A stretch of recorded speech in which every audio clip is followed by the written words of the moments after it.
Hello everyone, I hope आप सभी लोग बहुत अच्छे होंगे और उतनी बेहतरीन तरीकों से आप सभी लोगों की पढ़ाई चल रही होगी। तो इस वीडियो में बच्चों अपन देखने क्या वाले भाई, क्या देखने क्या जा रहे हैं कि आपके क्लास 12th के जीव विज्ञान की बच्चों आपकी बायोलॉजी की जो है 2 मार्क्स वाली इंपॉर्टेंट क्वेश्चन जिसकी आपको तैयारी जो है करना है। ठीक है, 2 नंबर वाली क्वेश्चन आने ऑलरेडी, 1 नंबर वाली क्वेश्चन डल गई है, चैनल पर नहीं देखे होंगे तो देख लेना। यहाँ पर हम इस वीडियो में आज की इस लेक्चर में बच्चों 2 नंबर वाली जो क्वेश्चन है उसकी विथ आंसर देखने वाले हैं, तो बस ध्यान से देखते चलेंगे। ठीक है, यहाँ पर फर्स्ट क्वेश्चन है भाई आप लोगों के लिए, वो क्या है आप लोग को बता दूं। फर्स्ट क्वेश्चन में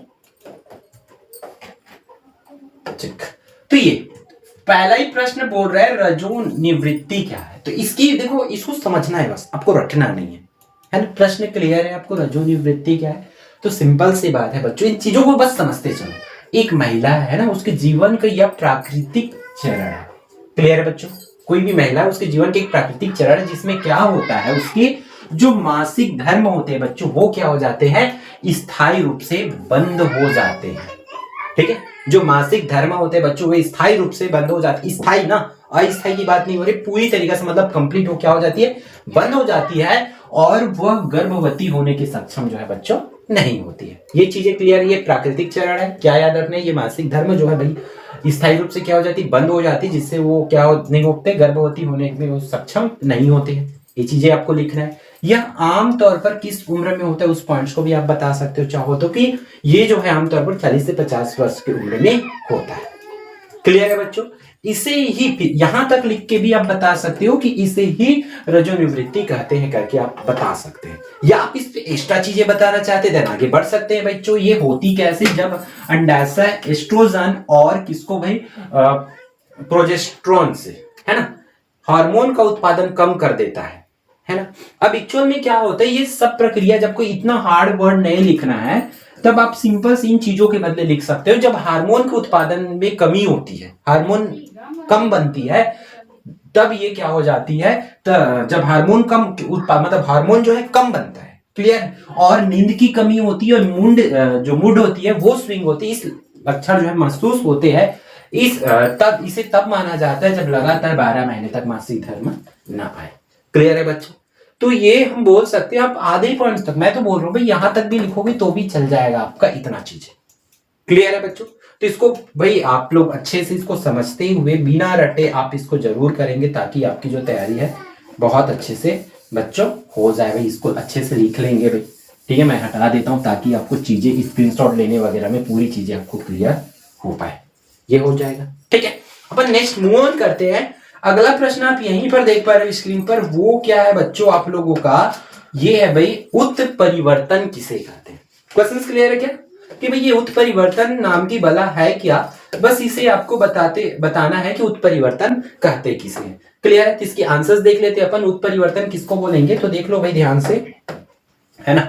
क्या लिखा है, उत्परिवर्तन एक भौतिक या रासायनिक कारक है। क्लियर है, क्या बताएंगे आप लोग जब भी उत्परिवर्तन पूछे आपको, तो अब बताओगे कि उत्परिवर्तन भाई एक भौतिक या रासायनिक कारक होते हैं जो स्थायी रूप से आनुवांशिक पदार्थ की रचना में परिवर्तन कर देता है। ठीक है, उत्परिवर्तन नाम से स्पष्ट है इसके, तो थोड़ा सा प्यारे बच्चों आप लोग समझने की कोशिश करेंगे इसका काम होता क्या है, ये उत्परिवर्तन का काम होता क्या है, इन चीजों को समझेंगे। ये जो क्या करता है, ये भाई जो आनुवांशिक पदार्थ मतलब डीएनए की संरचना में परिवर्तन कर देता है। सिंपल सी बात है, डीएनए की श्रृंखला में होने वाली परिवर्तन को और उस श्रृंखला मतलब डीएनए में परिवर्तन होने की प्रक्रिया को सिंपल वर्ड्स में भी आप ये बता सकते हो कि भाई उत्परिवर्तन एक भौतिक और रासायनिक कारक होते हैं जो स्थायी रूप से बच्चों क्या करते हैं, डीएनए में, डीएनए की जो संरचना होती है उसमें परिवर्तन करते हैं, या डीएनए की संरचना में परिवर्तन करने की प्रक्रिया को हम लोग क्या कहते हैं, उत्परिवर्तन कहते करके आप लोग इसे बता सकते हैं। क्लियर है क्या भाई, उसे भी देख लेंगे भाई बहुत अच्छे ढंग से, ताकि आपकी जो तैयारी है उसमें किसी भी प्रकार की कोई कमी ना हो भाई। फिर अगला क्वेश्चन है, उस पर मूव ऑन करते प्यारे बच्चों, वो क्या आप लोगों का प्रश्न क्रमांक 3 क्या बोल रहा है, श्रृंखला समारंभन एवं श्रृंखला समापन कोडान के नाम जो है आपको लिखना है। तो वो क्या हो जाएगा बच्चों, तो इसका नाम इस तरीके से हो जाएगा भाई, है ना। तो एक तो AUG हो जाएगा, एक है UAA, UAG, UGA, इस तरीका से इसके नाम जो है बच्चों आप लोगों को थोड़ा सा याद रखना पड़ेगा कुछ तो। क्लियर है, फिर अगला जो क्वेश्चन है, क्वेश्चन नंबर 4 भाई क्या बोल रहा है कि रामापिथेलेकस की मुख्य विशेषताएं लिखना है आपको। ठीक है, तो इसकी विशेषताएं निम्न करके लिखेंगे। पहला विशेषता क्या होती है, इनके जबड़े और दांत आधुनिक मनुष्यों के समान थे। ठीक है, पहला विशेषता आपको याद रखना है कि इनके जो जबड़े होते हैं और दांत होते हैं वो आधुनिक मनुष्यों के समान थे। ये पहला पॉइंट आई थिंक आप लोगों को क्लियर हो गया होगा, याद भी हो गया होगा कि ये चीजें आपको इतना को बताना है। फिर दूसरा उन्होंने क्या बताया, उसकी विशेषता क्या हो जाएगी, सीधे चलने का संकेत देते थे या द्विपाद मतलब दो पैर पर चलने गति के लिए अनुकूलित था। इस तरीके से आप इसको कर सकते हो भाई। एक और बोला गया इस पर, आई थिंक ये कट रहा है तो अब दो नंबर किए तो एटलीस्ट 2 तो जरूर कर लेंगे। क्लियर है बच्चों?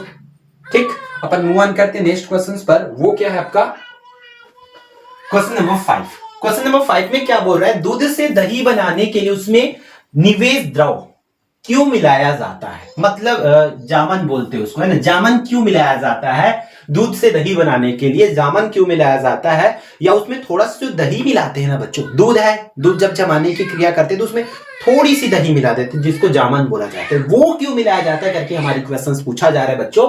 तो देखो इसकी आंसर इस तरीके से लिखेंगे कि निवेश द्रव मीन्स किसको बोल रहे, जामन को। क्लियर है बच्चों? जामन में असंख्य क्या होते हैं बच्चों, लैक्टिक अम्ल होते हैं, लैक्टिक एसिड होते हैं, जिससे क्या होते हैं हल्के गर्म दूध में मिलाया जाता है। क्लियर है बच्चों? उसको मिलाने की सिंपल सी एक चीज है, उस पर क्या पाया जाता है बच्चों, लैक्टिक एसिड या लैक्टिक अम्ल पाया जाता है करके आप लोग लिखेंगे, और उसको हल्के गर्म दूध में मिलाया जाता है। उपस्थित उसमें क्या होता है, लैक्टोबैसिलस लैक्टिक जीवाणु कई गुना वृद्धि करके किण्वन द्वारा दूध की लैक्टोज शर्करा को क्या कर देते हैं बच्चों, वो लैक्टिक एसिड में जो है बच्चों, किसमें, लैक्टिक एसिड में बदल देता है, जो दूध की प्रोटीन को स्कंदित कर दही में परिवर्तन कर देता है बच्चों। स्कंदन होता है, स्कंदन मतलब वो एक जगह जुड़ता है ना, या एक थक्का जम रहा है, उसी को क्या बोला जाता है बच्चों, स्कंदन बोला जाता है। अतः दूध से दही बनाने के लिए निवेश द्रव मतलब जामन को मिलाया जाता है भाई। तो कौन कौन से पॉइंट्स आपको याद रखेंगे भाई, कि जो जामन होते हैं, है ना, जामन होते हैं उसमें क्या पाए जाते हैं, लैक्टिक एसिड पाए जाते हैं, जिसको दूध में मिलाते हैं तो उस पर क्या होते हैं, उसके जो लैक्टिक जीवाणु है ना, लैक्टिक जीवाणु होते हैं वो वृद्धि करने लग जाते हैं। अब वृद्धि करते हैं जिससे वो क्या होते हैं भाई, वो लैक्टिक एसिड में बदलते जाता है भाई, और जिससे उसकी जो प्रोटीन है, दूध की जो प्रोटीन है वो स्कंदित हो जाती है और दही में परिवर्तित हो जाते हैं। इस तरीके से बच्चों इसको आपको लिखना है। क्लियर है क्या? नेक्स्ट वन है, अगला जो क्वेश्चन है वो क्या बोल रहा है कि सिरका उद्योग में किस तरह जीवाणुओं का प्रयोग होता है, सिरका के उद्योग में जीवाणुओं का प्रयोग किस प्रकार में लिया जाता है, किस प्रकार उसका उपयोग किया जाता है, इसको आपको बताना है प्यारे बच्चों। तो देखेंगे यहां पर कि सिरका उद्योग में शर्करा का किण्वन ईस्ट के द्वारा किया जाता है। क्लियर है बच्चों? जो शर्करा है उसकी जो किण्वन होती है ना, वो कौन सी विधि द्वारा किया जाता है, ईस्ट के द्वारा किया जाता है। इस पॉइंट्स को आप याद रखेंगे, ईस्ट के द्वारा किया जाता है, जिससे शराब तैयार की जाती है। इस एथिल एल्कोहल को, है ना, क्या याद रखना है आप लोगों को, इस एथिल एल्कोहल को यदि अधिक समय तक हम क्या कर दे बच्चों, खुले हवा में छोड़ दे तो वह सिरके में बदल जाता है। इस तरीके से आप लोग लिखेंगे। क्लियर है बच्चों? अब भाई सिरका उद्योग में किस तरह जीवाणु का, तो जीवाणु मतलब ईस्ट का उपयोग करते, इसी चीज को क्वेश्चन को पूछ रहे, थोड़ा सा समझने की कोशिश करना, एकदम आपको रट्टा भी मारने की जरूरत नहीं है, ऐसे वर्ड्स को यूज करना है बस आपको, इसके वर्ड्स को यूज करना है और अपने वर्ड्स में मतलब अपने मन से अपने आधार पर आंसर यहां पर बताना है आपको। कैसे करेंगे, हमें पूछ रहे कि सिरका उद्योग में जीवाणुओं का, ये प्रॉब्लम हमारी में, ये क्वेश्चन पूछ रहे कि जीवाणुओं का उपयोग कैसा करते हैं, है ना, तब बताएंगे भाई जो जीवाणु है वो किस काम के लिए आता है भाई, किण्वन कराने के लिए। किनका किण्वन होती है, शर्करा का किण्वन कराने के लिए ईस्ट का उपयोग करते हैं, जिससे क्या होते हैं हम क्या करते हैं, जिससे हम एथिल एल्कोहल को, यदि किण्वन होने के बाद एथिल एल्कोहल को किसमें छोड़ देते, हवा में छोड़ देते, जिससे वो सिरके में बदल जाता है। इस तरीके से आप इसके समीकरण भी जो है लिख सकते हो। क्लियर है? ये हुआ छठवां क्वेश्चन। फिर अगला क्वेश्चन पर चलते हैं, वो क्या दिया हुआ है आप लोगों का, क्वेश्चन नंबर 7 क्या बोल रहा है, निम्नलिखित में अंतर स्पष्ट कीजिए। किस पर बच्चों, कर्कट एवं अपघट बोला गया अभी, है ना, लीटर कर्कट ये बोला गया। तो समझते हैं बच्चों इसमें क्या अंतर है भाई। यह मृदा की उपस्थिति, मतलब जो लीटर होती है या कर्कट होती है, यह मृदा की ऊपरी सतह पर पाए जाने वाला जीवधारियों को मृत पदार्थ है, जैसे पत्ते, छाल, टहनियां, फल, गोबर आदि एवं मृत पादप एवं प्राणियों के अवशेष होते हैं, है ना। ठीक है, मतलब ये ऊपरी हिस्सा पर पाए जाते हैं भाई। और जो सभी पदार्थ भूमि की सतह पर पाए जाते हैं। यहां पर इसकी आंसर्स जो है बच्चों, थोड़ा सा इसको आंसर्स को और अच्छे से करना पड़ेगा इसको। ठीक है बच्चों, तो इस क्वेश्चंस की आंसर्स ना आपको मैं डिस्क्रिप्शन में डाल दूंगा या कमेंट करके बता दूंगा इसके आंसर को, ठीक है, जो कि टाइपिंग मिस्टेक इस पर हुआ है। और अगला क्वेश्चन है इस पर भी, जो कि रजो दर्शन है बच्चों। यहाँ पर क्या देखना है आप लोगों को, रजो दर्शन द है, जहां पर ध लिखे वो द लिखेंगे। मीनार के किसे कहते हैं? तो देखो बच्चों, यहाँ पर इसकी आंसर इस तरीके से हो जाएगा, प्रथम ऋतुस्राव, मतलब या तो बोल सकते रजो धर्म की शुरुआत कब होती है बच्चों, यौनारंभ पर शुरू होती है ना।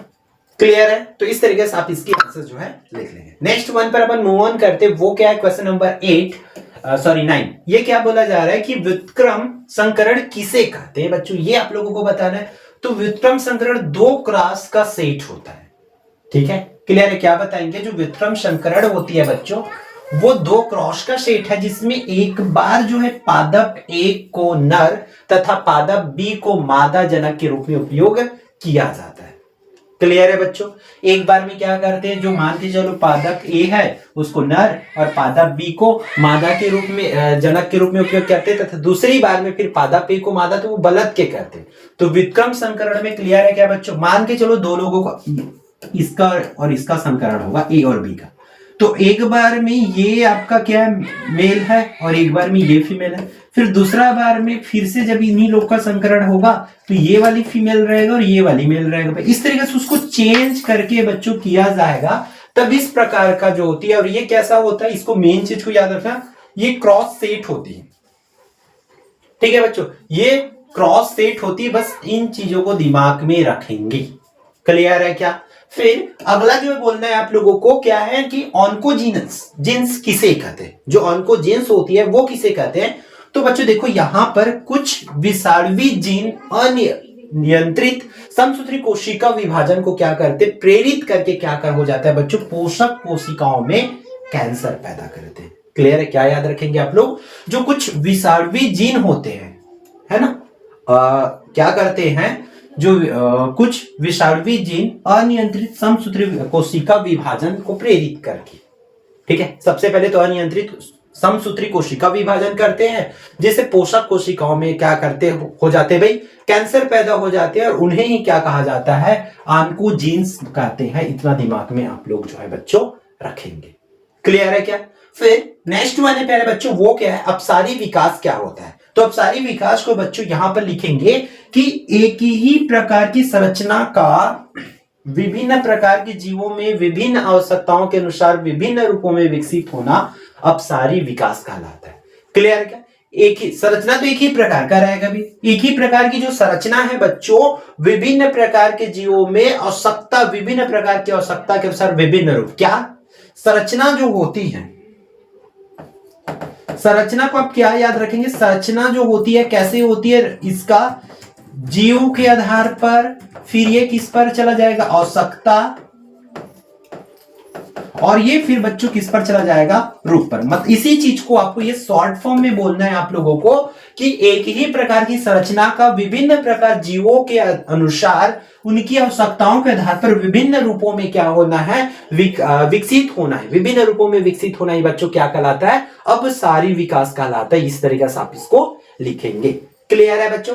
फिर एक अगला इसका क्वेश्चन है जो आप देख पा रहे हैं कि घास पारिस्थितिक तंत्र में ऊर्जा की पिरामिड का केवल नामांकित चित्र बनाना है बच्चों। तो ये नामांकित चित्र वाला पोर्शन एक बार कर लेंगे, है ना।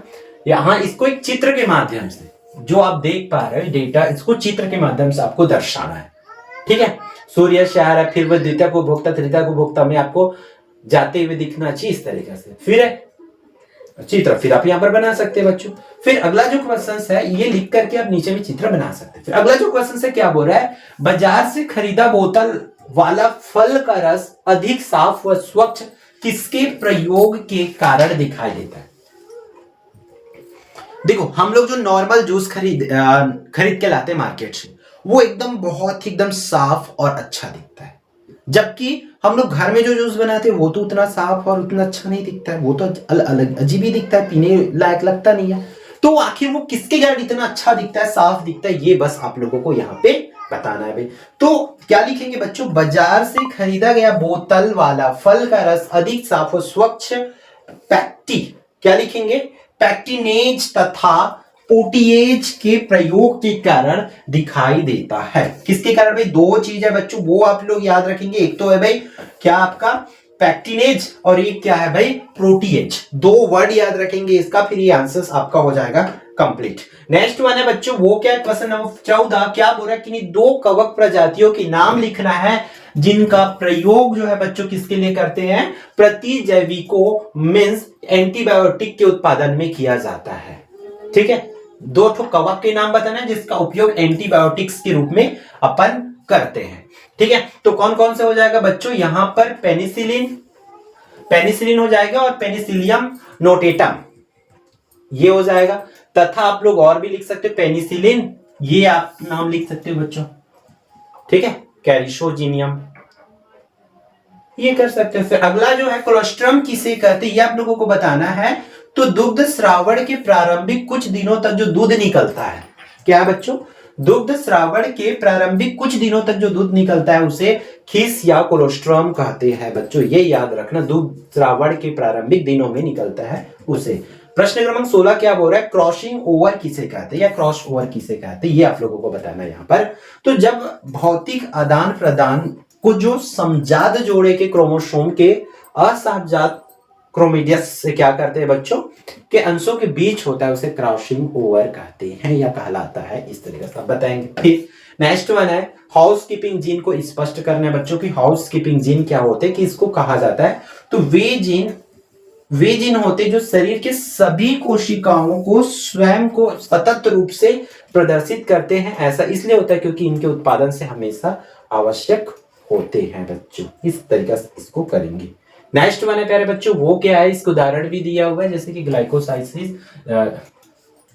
ग्लाइकोलाइसिस के लिए जीन है ना, ये कर सकते हो बच्चों। फिर तुल्य रूपता अंग क्या है, कोई दो तुल्य रूपता अंगों के नाम बताना है। तो इसके आंसर आपके स्क्रीन पर है प्यारे बच्चों, क्या लिखेंगे, जीवों के वे अंग या संरचना जो रचना तथा उत्पत्ति में भिन्न होते हुए भी कार्य में समान प्रदर्शित करते हैं। तुल्य समरूपता या जो हम लोग 10th में पढ़े थे समजात समवृत्ति वाले ना, वो वाली टॉपिक है यहाँ पर, उसी को देखो समवर्ती अंग भी कहते हैं भाई। इसकी रचना और उत्पत्ति तो अलग रहेगा लेकिन काम सेम रहेगा, जैसे कि तितली के पंख और चमगादड़ के पंख। भाई आप तितली देखे होंगे, तितली का पंख जो है उसके बॉडी के बीचों बीच में बना होता है, मतलब बनावट के आधार पर मैं बोल रहा हूं, हालांकि उसको हड्डियों के आधार पर भी बोला जाता है कि तितली के पंख में हड्डी नहीं पाई जाती जबकि चमगादड़ के पंख में हड्डी पाई जाती है। इस तरीके से अंतर होते हैं, लेकिन दोनों की बनावट तो, उत्पत्ति और बनावट तो उसकी अलग अलग है, लेकिन काम से में तितली भी अपने पंख से उड़ते हैं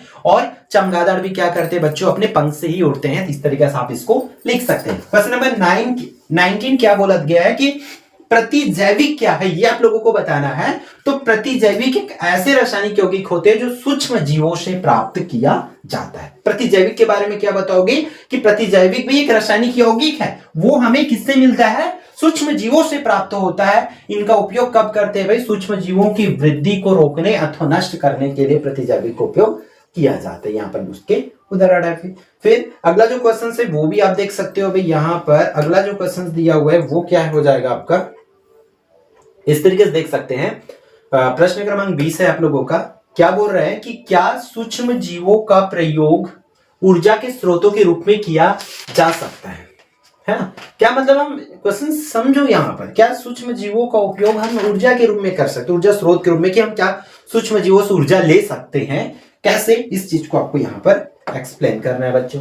तो भाई इसके उत्तर में देना है आपको, हाँ लिख देना है कि हाँ हम कैसे करेंगे कि सूक्ष्म जीवों का प्रयोग ऊर्जा स्रोत के रूप में किया जा सकता है। बायोगैस एक प्रकार से गैसों का मिश्रण जो सूक्ष्म जीवों की सक्रियता द्वारा उत्पन्न होती है। भाई अब बायोगैस की पूरी कॉन्सेप्ट यहाँ पर आप बता सकते हैं जो आप पहले से ही जानते हैं। ठीक है, निम्नलिखित में अंतर बताना है बच्चों, दो ठो चीज है यहाँ पर, दोनों में अंतर आप लोगों को लिखना है, तो दोनों अंतर को बहुत ध्यान से देखेंगे। वो क्या गया देख लो यहाँ पर, चारण खाद्य श्रृंखला एवं अपद्र खाद्य श्रृंखला, दोनों के बारे में बताना है। तो यहाँ पर क्या दिया हुआ है, चारण खाद्य श्रृंखला दिया, जिसके कारण चारण खाद्य श्रृंखला पादपों से प्रारंभ होकर छोटे जंतुओं में बड़े जंतुओं की ओर चलती है। ठीक है, इसे ही चारण खाद्य श्रृंखला, मतलब एक जो छोटी जीव या पादप से स्टार्ट होती है, छोटे पादप से चालू होकर के वो छोटे जंतु फिर बड़े जंतु को इस तरीके से चलता है, वही क्या होता है बच्चों, चारण खाद्य श्रृंखला होती है बच्चों। फिर यहाँ पर आप किसको लिखेंगे, अपद्र खाद्य श्रृंखला किसको बोलते हैं, तो इस पर याद रखेंगे आप लोग कि यह खाद्य श्रृंखला मृत जीवों से प्रारंभ होकर सूक्ष्म जीवों की ओर चलता है। ठीक है, इस तरीके से दोनों में अंतर आप लोग याद रखेंगे कि इसमें भी अंतर बहुत आसान तरीके से याद रखेंगे। चारण में भाई ये पादप से पेड़ पौधों से चालू होती है और छोटे जीव से फिर बड़े जीव में जाती है ना। और वो जो होती है हमारा कौन प्यारे बच्चों, ये वाला जो होती है अपद्र खाद्य श्रृंखला, ये भाई आपके सीधा कोई मृत जीव, कोई जीव मर गया है तो उसको कोई छोटे छोटे जीव खाते हैं, फिर इस तरीके से वो श्रृंखला चलती है। क्लियर है बच्चों। अगला क्वेश्चन है अपरा क्या है, अपरा से स्रावित होने वाले 2 हार्मोन के नाम लिखना है। तो अपरा या आंवल भ्रूण का माता की गर्भाशय की झिल्ली के साथ यह अस्थायी संबंध है। ठीक है, जो अपरा बोल सकते हैं या आंवल होते हैं, अपरा को आंवल बोलते हैं। तो इस तरीके से गर्भाशय की झिल्ली के साथ ये क्या होती है, अस्थायी संबंध होती है बच्चों, जिसके द्वारा परिवर्धनशील भ्रूण एवं माता के रुधिर के पादपों का क्या होता है बच्चों, पदार्थों का विनिमय होता है आंवल के द्वारा ही। मतलब जो अपरा होते हैं उनके द्वारा ही क्या आते हैं, जो मम्मी पापा से जो माता है उनसे क्या जाते हैं बच्चों तक पूरी पदार्थ का जो है विनिमय होता है। इस तरीके से आप लोग यहाँ पर लिखेंगे। अपरा से स्रावित होने वाली हार्मोन कौन से बच्चों, तो एस्ट्रोजन, प्रोजेस्टेरोन है ना, फिर कोरियोनिक, इस तरीके से आप लिख सकते हो इनको। क्लियर है क्या। नेक्स्ट वन है प्यारे बच्चों, वो क्या है, क्वेश्चन नंबर 23 आपके स्क्रीन पर है। क्या है, संलग्नता किसे कहता है या लिंकेज किसे कहते हैं। तो एक ही क्रोमोसोम पर मौजूद जीनों के साथ वंशागत होने की प्रकृति को क्या कहते हैं अपन, संलग्नता, या इस घटना को संलग्नता कहते हैं। फिर एंटीकोडॉन को परिभाषित करना है बच्चों। तो एंटीकोडॉन जैसे एयूजी का एंटीकोडॉन यूएसी होता है, तो एंटीकोडॉन क्या होते हैं बच्चों, एमआरएनए के कोडानों के लिए टीआरएनए पर कुछ विशिष्ट कोडान पाए जाते हैं जिनके कारण ही ये होता है। तो इस एंटीकोडॉन, तो इस तरीके से इसको थोड़ा सा वर्ड्स को इसके ये जब दिया है, ये सब चीज को आपको दिमाग में रखना पड़ेगा। नेक्स्ट वन है बच्चों, वो क्या आप लोगों का कि हार्डी वेनबर्ग सिद्धांत क्या है, इसका महत्व आप लोगों को बताना है। तो आप लोग इसको इस तरीके से लिखेंगे कि है ना, कि हार्डी वेनबर्ग के सिद्धांत क्या थे। इसके अनुसार उन्होंने क्या किया बच्चों, तो ये क्या होते हैं, जीव संख्या में युग्म निकलती है ना, युग्म विकल्पी आवृत्ति और उसके विस्थलन स्थिर रहते हैं जो एक पीढ़ी से दूसरी पीढ़ी तक निरंतर रहते हैं। इस तरीके से आपको बताना है, इसको देख लेना बच्चों। फिर नेक्स्ट वन है बच्चों हमारा क्या है, क्वेश्चन नंबर 26, मोनस्कस प्यूरियस ईस्ट से उत्पन्न स्टेटिन का क्या कार्य है, इसको लिखना है। फिर तालाब पारिस्थितिक तंत्र में जैव संख्या के पिरामिड का केवल एक स्वच्छ नामांकित चित्र बनाना है। और अगला जो क्वेश्चन हो जाएगा बच्चों, देखो आपका 28 जो जैव उर्वरक किस प्रकार की मृदा की उर्वरकता को बढ़ाते हैं, ये आपको करना है। इतने क्वेश्चंस आप लोगों को बच्चों जो है आपको करना है इस साल के बोर्ड एग्जाम के लिए। ये आपके इसका सोर्स क्या है, मॉडल में। और बात है इसके पीडीएफ का बच्चों, तो पीडीएफ आपको ऐप में प्रोवाइड करा दिया जाएगा। आप कोई सा भी पेज खरीदे होंगे या निचोड़ में इसको डाल दिया जाएगा, जहां से आप लोग इसको अच्छे से कर पाओगे, बिल्कुल फ्री ऑफ कॉस्ट आपको मिल जाएगा। ठीक है।